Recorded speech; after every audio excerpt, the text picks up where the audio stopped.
आज आप सबके बुलावक हमार यह इरादा हो कि हमार लड़का जेके हम पढ़ली पोसली शादी ब्याह कैली आज जानकार बनौली आज हम ही के बुढ़ौती में हम दोनों प्राणी के घर से बाहर करत हमार विपत सुना। बाबू माई गईले भुलाई हो मेहर भाई बा मिठाई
पंचो ई बतावा इनके पाल पोस के हम अपने बुढ़ौती के लाठी बनौली लेकिन ई आज अपने मेहरारू के चक्कर में पूरा पगलाई गए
देखा पंचो ई पंच में सबसे बड़ा बीसीएफ कंपनी के मालिक अनिल लहरी जी बाड़न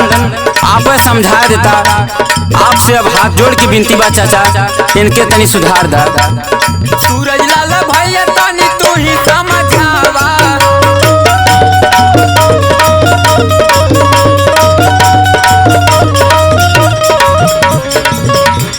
गुड्डू लहरी कहता जी न सबसे हंसवावा